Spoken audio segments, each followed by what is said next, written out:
Buenas tardes a todos. Esta sería la segunda parte del primer tema, que sería las organizaciones o la introducción a las organizaciones.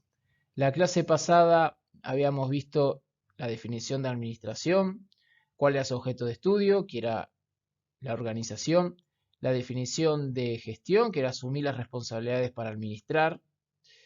Habíamos visto las diferentes clasificaciones que había de las organizaciones, su definición, habíamos visto la definición de organización como sistema, habíamos visto los diferentes tipos de sistemas que hay, abiertos, cerrados, y por último habíamos visto las características que presentan todas las organizaciones, que son 12. Ahora, en esta clase vamos a ver los elementos constitutivos de la organización. Habíamos hablado en la definición que se podían partir la definición en varias partes. Y de ella podemos ver que hay 5 elementos constitutivos, o sea, toda organización se compone por 5 partes, digamos. La primera está formada por grupos, la segunda posee una estructura deliberadamente, la tercera tienen fines o objetivos, la cuarta poseen y utilizan recursos y la quinta buscan la eficacia y la eficiencia. Obviamente, cuando hablamos de las 5 partes de la organización, que son las que componen cualquier organización, desde la policía hasta una empresa o hasta un supermercado, tenemos que identificar y estudiar cada parte de ella para entender mejor cómo funciona una organización y a qué conlleva, para después poder utilizar las herramientas que tiene la administración y la gestión para poder influir en ella y lograr los objetivos de mejor forma. La primera, los individuos. ¿Quiénes son los individuos? Son todas las personas físicas que componen la organización, ¿no? ¿Qué es lo que motiva a los individuos a organizarse o a juntarse o a agruparse? Bueno, hay varias teorías, una de ellas la más conocida es la de Maslow y las necesidades, o Herzberg, y la otra es McClelland. La primera habla de necesidades básicas, la van a ver en recursos humanos y en otras materias que la utilizan mucho, que es la famosa pirámide, que habla de que el ser humano primero busca cubrir sus primeras necesidades, el de abajo de la pirámide, uno busca la necesidad de cubrir las necesidades fisiológicas, la de la alimentación, la del descanso, la de la comida. Esas serían las primeras necesidades fisiológicas. Una vez que uno las tiene cubiertas, según esta teoría, uno recién empieza a buscar buscar las necesidades de seguridad. La seguridad física, la seguridad del empleo, la del recurso, la moral, la familia, la salud. Es lo que busca. Luego que uno tiene esas dos necesidades cubiertas, iría a una tercera, la de filiación, la mitad, el afecto. Luego iría una cuarta, que sería la del reconocimiento, el autorreconocimiento, la confianza, el éxito. Y por último, la autorrealización, la creatividad, la falta de perjuicio, hechos. Se supone que cuando uno busca esas necesidades, las anteriores de abajo de la pirámide estarían cubiertos. Vamos a ver que en la práctica, en la realidad no es así. Vamos a ver gente que tiene falencias en las necesidades fisiológicas que le interesa bastante la necesidad de reconocimiento, de autorrealización. O sea, en realidad la pirámide no se cumple. En realidad, todo ser humano busca cubrir cualquiera de estas 5 necesidades, por tanto, no es necesario que sea una forma piramidal. Lo que hay que ver que cualquier organización busca cubrir alguna de este tipo de necesidades. Por tanto, los individuos se agrupan y forman una organización porque necesitan cubrir o satisfacer alguna de estas necesidades. Luego está la de Herbert, que es muy similar, habla de los factores de higiene y los factores motivadores, que en realidad es agarrar la pirámide de Maslow y partirla en dos y diciendo, las de abajo son las de higiene o las satisfactorias, las de vida diaria y las otras son las de motivación. Luego está McClellan. McClellan habla que hay 3 tipos de necesidades o motivaciones que buscan a los individuos en agruparse y generar una organización. La primera, la motivación es de afiliación, que le gusta ser popular, tener contacto. La segunda, la motivación de poder, tener un estatus, influir o una mentalidad política. Y la tercera es de logro, lograr la excelencia, trabajo bien realizado, aceptar responsabilidad, necesidad de feedback. Todo eso es lo que buscaría según la teoría de McClelland. Nosotros lo vamos a enfocar más en la de Maslow, que es la más utilizada, que a su vez ya ayudaría a las demás materias que hablan de estos temas similares para entenderlas y a la más aceptada dentro de todos. Luego vamos a ver que los grupos son formaciones de individuos, por tanto, los individuos se juntan, forman grupos y después se organizan. Bueno, vamos a ver que hay dos tipos de grupos. Los grupos primarios, que son más chiquitos, más pequeños y tienen más relaciones personales, más directas, y hay un clima más afectivo. Por ejemplo, la familia es un ejemplo claro de un grupo primario. ¿Por qué? Porque hay afectos, no son muchos, y hay un intercambio y siempre prevalece el tema afectivo. Los amigos. Luego está el secundario, que en realidad son más grandes y son más impersonales. Por ejemplo, un grupo de trabajo es un grupo impersonal, porque por más que uno comparta tiempo con ellos, no hay un clima afectivo, solo hay intereses compartidos momentáneamente que lo que generan que ese grupo funcione. Luego tenemos la necesidad del surgimiento de grupo, cómo esos individuos forman los grupos que después van a terminar organizando y formando una organización. Bueno, la primera es una necesidad de aceptación, o sea, necesito ser aceptado por otros y por eso me junto con otros individuos porque necesito esa necesidad. La segunda es la necesidad de comunicación. El ser humano es un ser social, por tanto necesita tener relaciones sociales con otras personas, necesita comunicarse. Por tanto, esa necesidad también va a ser motivo para que se generen grupos. La cuarta es la motivación, necesito que me motiven, que me generen unas ganas de seguir. Por tanto, uno va a motivarse y va a ir a buscar un grupo. Y luego la del control, hay gente que necesita controlar o hay necesariamente hay que controlar y se arman grupos para mejor control. Bueno, ¿qué características tienen todos los grupos? Bueno, poseen una estructura, que vamos a ver lo que es. Poseen jerarquía, o sea, diferentes niveles de autoridad y poder. Una policía se ve. Hay diferentes roles, cada uno tiene un diferente trabajo, una tarea diferente para hacer. Hay normas a seguir y hay un liderazgo. Hay siempre un líder o diferente tipo de líderes. Ya hablando de los grupos y de los diferentes tipos de jerarquía, vamos a hablar de la teoría de la aceptación de las órdenes, que le va a servir para aplicarlo a ustedes como oficiales o superiores, o incluso el personal cuando posean diferentes grados, a cómo aplicar las órdenes a esos grupos. Primero, ustedes tienen que entender la orden. Tienen que entender qué es la orden que lo que están dando. Segundo, tienen que saber hacerla y a poder, porque si ustedes no saben hacer la orden, no van a poder pedir que los demás lo hagan porque no saben ni cómo hacerlo. No se olviden, el subalterno que va a aplicar una orden de ustedes va a necesitar directivas concretas sin necesidad de que sean muy ambiguas para que la persona no se confunda. Si ustedes entiendan la orden y saben hacerlo, estaría bueno que lo supieran. Luego, estoy de acuerdo con la orden que se me ordenó, resuelve el problema. O sea, tiene las órdenes que van a tener que dar, tiene que resolver el problema que se aplica. No dar órdenes por dar órdenes o órdenes innecesarias que no ayudan a resolver el problema. Eso sería ineficiente y una pérdida de tiempo. Y cuarto, no perjudica los intereses de la persona ni los míos, o los intereses de la organización, porque dar órdenes, por más que resuelva el problema y atenta contra alguna, o sea, las famosas órdenes improcedentes, ya que atenta contra el interés de la persona, intenta contra el interés de la organización, por más que resuelva el problema. Luego, ¿qué es la estructura?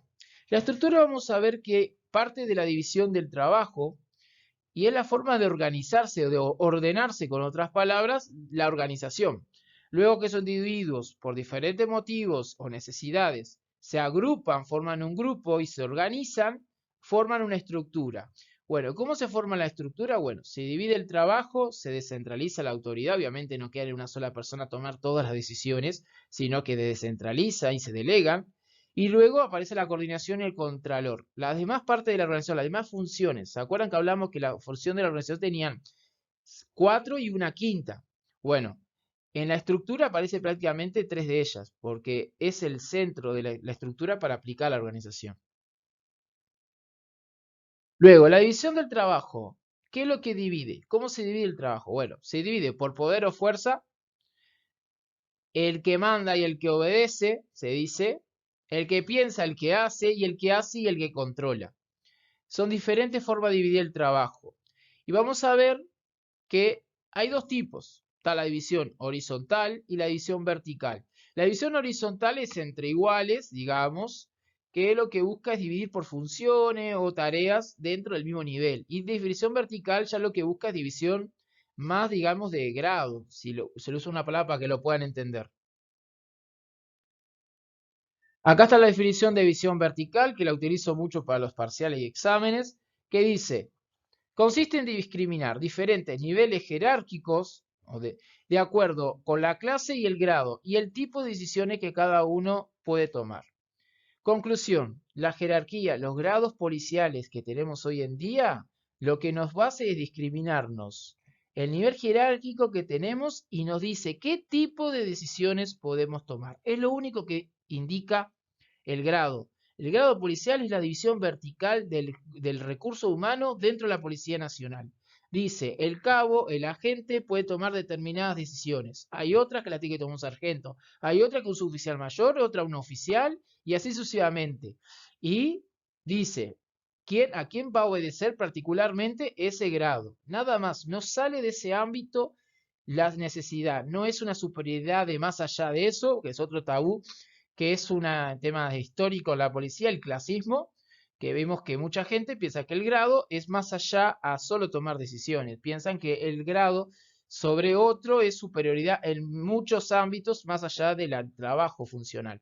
Bueno, sale de la administración el grado, se crea en base a un estudio administrativo de la función policial y cuando se arma la estructura se necesitaba dividir en grados para diferenciar los niveles jerárquicos y la diferente toma de decisiones para poder trabajar bien, forma coordinada y un buen control, y se decidió que estos son los grados correspondientes y correctos para el trabajo policial. No sale más de eso el grado, no dice otra cosa.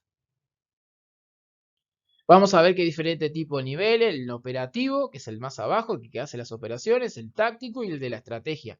La estrategia siempre sale de los niveles más altos de la organización, de cualquier organización. Vamos a ver que dentro de la organización puede haber suborganizaciones, que también forman organizaciones, pero de otra forma y tienen diferentes tipos de niveles. A esto van a ver que hay las pirámides, que van a ver toda la forma de dividir la organización, de forma de niveles. Los gerentes, vamos a ver después en el módulo 3 más bien, lo que son los gerentes, que los gerentes son todos aquellos que toman decisiones o aplican la administración en sí.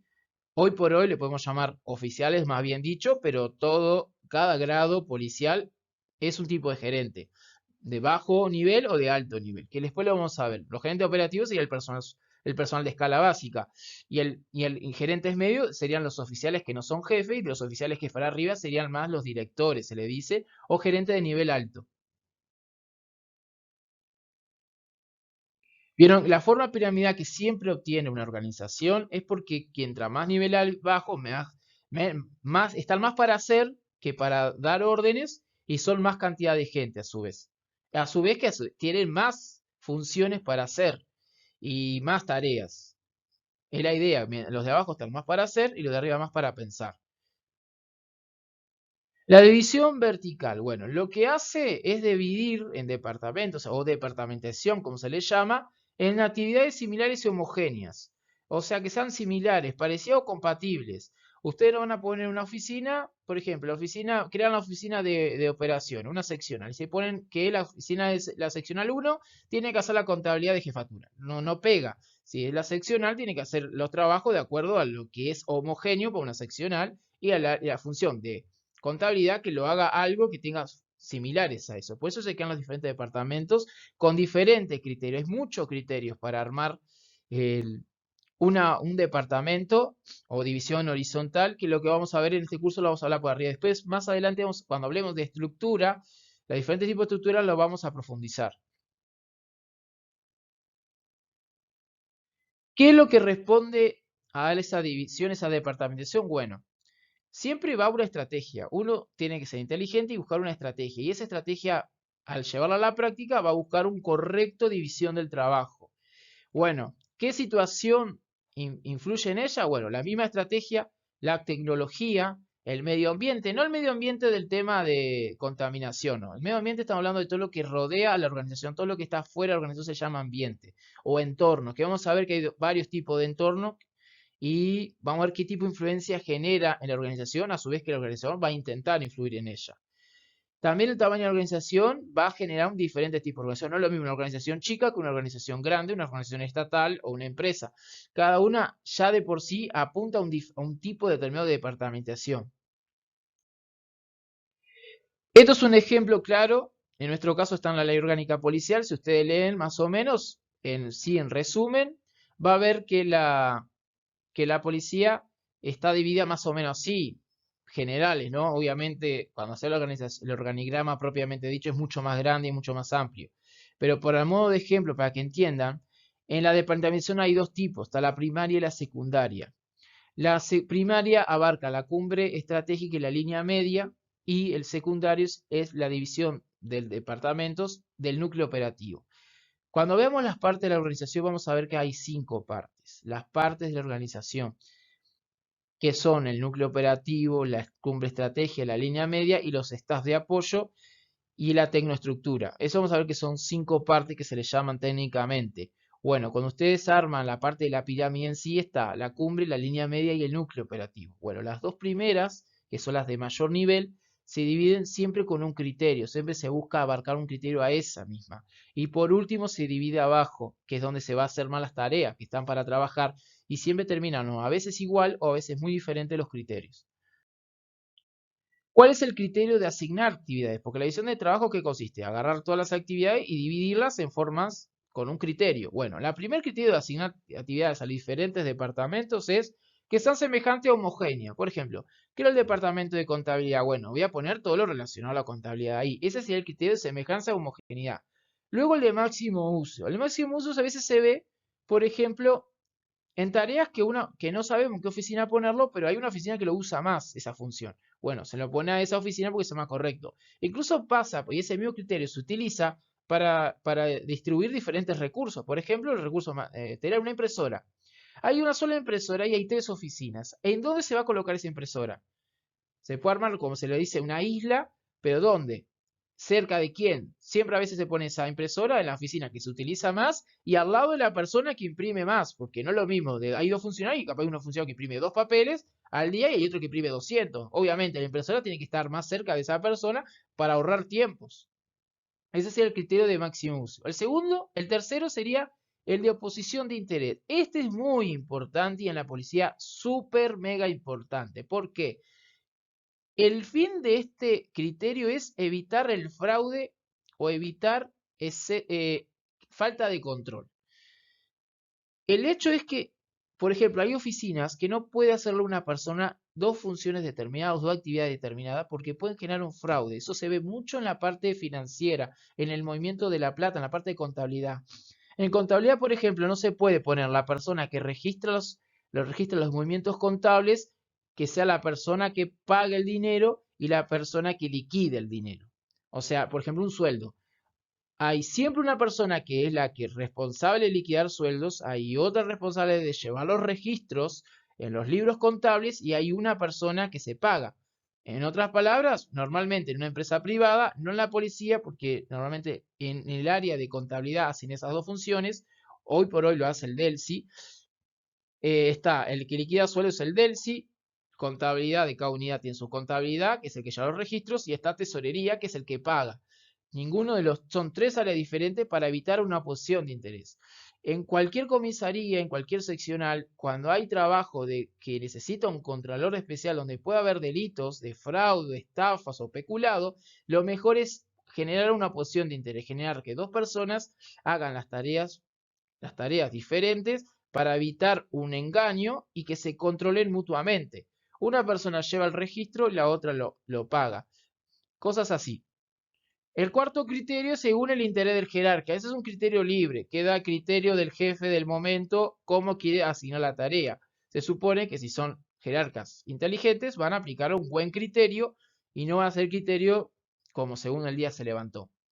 Y la quinta y última, que es bastante importante y hoy por hoy en la policía se está utilizando mucho, es asegurar la atención correcta.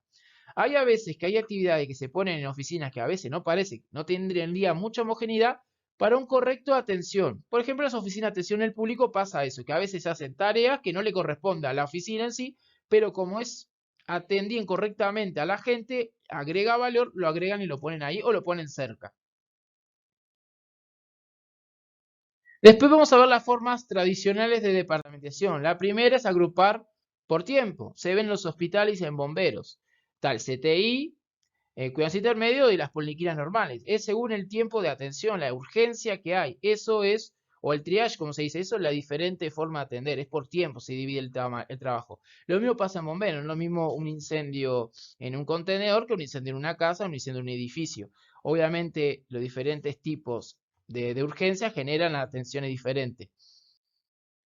Después está la común y tradicional por funciones, lo vamos a ver en todos lados, en la policía, en un supermercado, que es la que más se usa. Se divide por funciones en todos los niveles horizontales, que los más comunes son recursos humanos, finanzas, producción y marketing. Bueno, esos son los nombres para el ámbito privado, pero la policía, ¿cómo lo tenemos? Gerencia de gestión de recursos humanos o personal. Finanzas lo podemos ver como contabilidad, tesorería. La producción, en nuestro caso, ¿qué nosotros producimos? Producimos un servicio. ¿Y qué servicio producimos la policía? La seguridad. Bueno, todo lo que es relacionado a la seguridad como operativo, RPM, patrullaje, atención al público, recepción de denuncias, sería la producción. Y luego está marketing. Marketing en nuestro caso no se usa mucho. Acá lo que hay es relaciones públicas. Todo lo relacionado a las relaciones públicas o control o estudio del mercado, en nuestro caso sería la sociedad, el lugar donde hay inseguridad o hay buena seguridad, sería el marketing. Luego está por producto, se usa mucho en las fábricas. En la policía se podría decir que se usa, porque cuando nosotros dividimos por los diferentes tipos de productos o servicios que nosotros brindamos, estamos divididos por productos. Por ejemplo, denuncias, por otro lado, patrullaje, por otro lado, inteligencia. Esos son diferentes productos, servicios que nosotros brindamos a la sociedad, identificación civil, renaense, bueno, hoy se llama DIGEFE. Todos esos son productos, son servicios que brindamos nosotros a la sociedad y que lo dividimos según el producto. Esa es nuestra forma de expresar horizontalmente. Luego está por área geográfica, recontra histórico en la policía y recontra utilizado. Las jefaturas se dividen por zona geográfica, no se divide, no hay las jefaturas no se crearon por crearse con otro criterio, el criterio fue por zona geográfica, cada seccional, cada jefatura tiene un determinados límites para aplicar su jurisdicción. Luego está la de equipos. O sea, a veces se ve mucho crear un equipo de trabajo para determinada función y ese sería uno. Y si no está la de los procesos, se ve en las fábricas también. Proceso de, no sé, blanqueado y abarca diferentes tipos de procesos. Bueno, eso sería el de procesos. No lo veo mucho en la policía, aunque en algún caso puede estar. Después está por cliente, o sea, quiénes son los que reciben. La policía se usa el de niños, el de mujeres, esos son los clientes, son las personas que vienen a buscar nuestro servicio. Por tanto, nosotros las clasificamos de diferentes tipos y las recepcionamos de acuerdo al tipo de persona. Cuando tenemos la unidad de violencia doméstica, estamos viendo personas que sufren la violencia doméstica, a su vez que es de producto. Un servicio que brindamos es evitar ese tipo de delitos, pues las personas que van a ir son que tienen problemas de violencia doméstica. La de niños, abuso infantil, las empresas privadas van a ir al DIGEFE. O sea, eso también está por cliente. El matricial se utiliza en las fábricas industriales, principalmente en las químicas. Por lo general, la característica número uno de la departamentación matricial es que tienen dos jefes para una misma tarea o diferentes tareas. Uno controla un proceso determinado y otro es el vertical. Después lo vamos a ver bien la matricial. ANCAP la utiliza, la refinería La Teja es una departamentación muy matricial. Luego la de por cantidad, esta es histórica y la más vieja en la policía y en el ejército. Se utiliza la deportación por cantidad de gente. Normalmente un cabo en el ejército tiene a 3 subalternos y un sargento tiene a 3 cabos a su mando, por tanto tiene a 12, 13 personas, o sea, 3 grupos se le puede decir. Se usa por cantidad, un grupo, sección, compañía, brigada, y así sucesivamente tienen esos nombres, batallón, esos nombres tienen porque en realidad abarcan cantidad de gente. Una compañía se estima que tiene 100 personas, un grupo tiene 30, una sección tiene 30 y un grupo tiene aproximadamente 4 o 5 personas. Esa es la idea de armar la representación por cantidad. Luego está por los canales de comunicación. Eso se ve mucho en relaciones públicas, vía o incluso en inteligencia, el control de los diferentes medios de comunicación que hay. En la policía se utiliza poco, pero se utiliza más bien en esas partes. Luego está el de proyectos. Esto se ve mucho cuando se crean las comisiones. Se crea comisión de esto, comisión de lo otro. La idea es generar proyectos y que se encarguen de eso. En el Parlamento Nacional, en la Asamblea General, se divide mucho por comisiones, que sería más o menos esto, controlar determinados procesos o determinados proyectos y andar gestionando de esa forma. Luego está la mixta. ¿La mixta qué es? De todos los anteriores criterios de departamentación que les dije, es utilizar dos de ellos o más. Por ejemplo, utilizo la funcional y la geográfica. Usted entra a una seccional y ve que tiene dos criterios. Hay funciones y hay geografía. Bueno, en ese caso es mixta. ¿Por qué? Porque utiliza funcional y geográfica. Ese es el ejemplo que hay. Luego tenemos, ya hablamos de lo que es la estructura y ya hablamos de lo que los individuos. Bueno, ahora vamos a hablar de los fines. ¿Qué son los fines? Bueno, hay tres tipos de fines principales que se utilizan. Tenemos la misión, la visión y los objetivos. La misión, ¿qué es la misión? Toda organización tiene misión. Una razón de ser, una razón por qué fue creada. ¿Por qué es parte de la organización? ¿Para qué fue? O sea, la razón de ser. ¿Por qué somos policías? Bueno, la razón nuestra es seguridad pública, brindar la seguridad al ciudadano, al Estado. Ese es nuestro fin, nuestra razón de ser en ámbitos generales. En otro caso, tanto la misión como nuestros objetivos principales aparecen en la Ley Orgánica Policial. Si usted lee los primeros artículos, se está hablando de nuestra misión, nuestra razón de ser. La ley explica por qué se creó la Policía Nacional, desde su definición hasta sus cometidos principales. Luego, la visión es la imagen de la organización que se planea a un largo plazo, o sea, a futuro. Esa expectativa, lo que queremos llegar a ser. Yo aquí a 5 años quiero ser tal cosa. Bueno, esa es nuestra visión. Queremos una organización eficiente, mejorar, llegar a todo el mundo, que los delitos se anulen. Eso es una visión y por lo general las visiones siempre son establecidas por el órgano máximo de cada organización. Por este caso sería el ministro del Interior, sería el encargado de establecer la visión general para la Policía Nacional. Y cada director de cada unidad ejecutora y cada jefe en su oficina. Esa visión que se quiere convertir de aquí a un plazo determinado que será largo. Vamos a ver que los objetivos se pueden plantear en diferentes plazos, corto, mediano y largo plazo. El corto plazo siempre es antes del año. El mediano es entre el año y los 5 y más de 5 años sería largo plazo. Luego tenemos los objetivos, que es un planteo, una meta o un propósito de alcanzar en determinado plazo. Eso por el caso de los objetivos. Acá van a ver más detalles de lo que es la visión. La visión aspiramos a ser y la misión, cómo tenemos que hacerlo, quiénes son, cuáles, todo lo que abarca. Después vemos las metas, que tenemos diferentes tipos de metas. Están los resultados deseados. Luego están las metas declaradas, las que hacemos oficiales. Y luego están las metas reales, las que realmente perseguimos. A veces están escondidos más por detrás por los actos de los integrantes que por lo que decimos de hacer o deseamos. Luego que vimos ya lo que los fines, el cuarto elemento serían los recursos. Vamos a ver que son medios físicos, naturales y financieros y humanos. Vamos a ver que los recursos materiales los podemos partir en dos, tanto físicos como naturales, y después estarían los financieros y los humanos. Esos serían los recursos, son todo lo que utiliza la organización para alcanzar esos fines. El recurso físico serían todas las materias primas, las maquinarias, las herramientas, los vehículos, las computadoras. Y los recursos naturales son los combustibles, las energías, todo lo que se utiliza directamente de la naturaleza, directamente sin procesar. Luego tenemos los recursos financieros, son el dinero físico, las monedas, los billetes, los préstamos, las acciones que serían una cuota parte de una organización, títulos que también se venden, bonos, etcétera. Son todos esos recursos financieros que se cotizan más bien en la bolsa de valores, también son parte del recurso financiero. Y luego tenemos los recursos humanos, que son las personas que componen esa organización o que trabajan para lograr esos fines. Luego tenemos un quinto elemento, pero está dentro del humano, que sería la información, que la policía tiene que aprender a utilizar mucho, es un recurso muy valioso. Es lo que genera la mente humana, apoyados o no en la tecnología. Bueno, Esa información es muy importante para tomar decisiones. Una muy buena información, un buen tratamiento de esa información y procesamiento va a generar toma de decisiones efectivas y en el momento justo. Luego, por último, tenemos la eficacia y la eficiencia. Ya vimos lo que es la diferencia, ¿no? Eficaz es cumplir y llegar a la meta. Uno es eficaz y cumple y llega a la meta. Hacer las cosas como se debe hacer. Esa sería ser eficaz.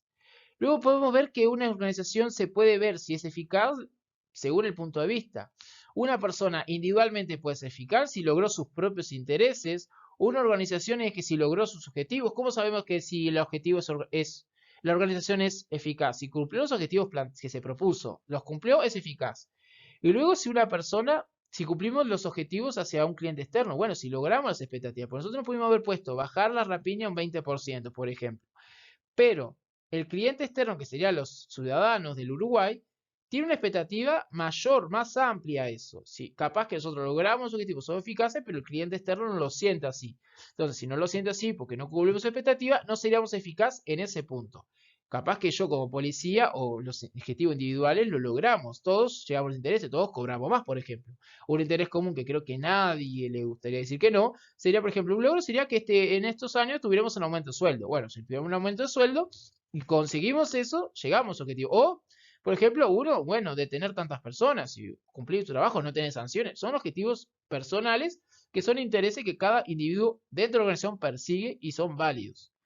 Siempre y cuando no se crucen con los de la organización. La organización van a ver que los gerentes principales de cada organización van a buscar que los intereses individuales se alineen con los objetivos de la organización y a su vez con las expectativas de los clientes. Luego tenemos la eficiencia, es lograr algo, o sea, esa eficacia, con la menor cantidad de recursos posibles. Bueno, para que exista eficiencia tiene que ser a los mismos tres niveles. Primero, a nivel individual, la persona que trabaja en una organización tiene que ser eficiente. Los grupos también tienen que ser eficientes y a nivel global de la organización, porque capaz a nivel global de la organización parece muy eficiente y individualmente no lo somos. La idea siempre es abarcar y ir punto por punto. Si uno quiere lograr la eficacia de la organización, tiene que ir primero a la persona, a la parte individual y ir subiendo después a los grupos y después llegar a la organización. Vamos a ver, ya vimos lo que sería las 5 partes de la organización, o los elementos constitutivos, que ya vimos que eran los individuos, qué es lo que nace a los individuos a agruparse, vimos cuáles son sus diferentes fines, vimos sus estructuras, cómo se organizan, vimos los diferentes tipos de estructura, vimos a su vez los diferentes eficacia y eficiencia. Bueno, ahora vamos a ver que esa organización se relaciona con lo que no es la organización, sería el ambiente, todo lo que es la parte externa. Obviamente la organización aparece en un determinado contexto y bueno, lo podemos dividir en ambiente inmediato y en ambiente inmediato. Bueno, el medio ambiente inmediato está constituido por los factores ambientales que de algún modo inciden sobre la organización. Por ejemplo, innovaciones, inteligencia, cambios en los modos y gustos, cambios en la demografía, políticas gubernamentales. Es más externo a la organización, o sea, influye en la organización pero más de lejos. Luego tenemos el inmediato, que influye directamente en la organización como primer medio, primera línea. Nosotros influimos primero a ellos como organización y ellos nos influyen a nosotros primero. ¿Quiénes son? Bueno, los clientes, los proveedores, los dueños o accionistas, los sindicatos, los grupos de interés determinados, los medios de comunicación. Todos ellos influyen en nuestra organización y nosotros influimos primeramente en ellos. Y ellos, a su vez, son influidos por el ambiente mediano. Una política gubernamental va a generar que nuestro ambiente inmediato también sea afectado y por tanto eso también nos afecta a nosotros. Luego vamos a ver que hay diferentes tipos de mecanismos de coordinación, que lo vamos a ver después cuando demos más adelante los diferentes temas. Que vamos a ver que está el ajuste mutuo, que es algo más informal, tú y yo nos ponemos de acuerdo para hacer el trabajo. Después está la supervisión directa, el superior nuestro viene y determina qué hacer uno y qué hacer otro, él está ahí arriba nuestro dándonos tareas para hacer, supervisando el trabajo, eso sería la supervisión directa. Y luego está la estandarización. La estandarización es lo que busca es que todos hagamos más o menos lo mismo, coordinar las tareas, que es lo ideal para trabajar, que mucho no lo hacemos. A veces los reglamentos lo que busca es estandarizar el trabajo. Por ejemplo, la ley orgánica policial lo que busca es estandarizar los procedimientos. Que nadie, que una seccional no trabaje de una forma para cubrir determinado delito, lo haga de una forma y la otra lo haga de otra y así sucesivamente. No. La idea es estandarizar procesos, que el trabajo salga igual. Luego también de los resultados, la idea es que todos apuntemos los mismos resultados. Ahí se estandarizan los resultados, incluso la calidad de lo mismo.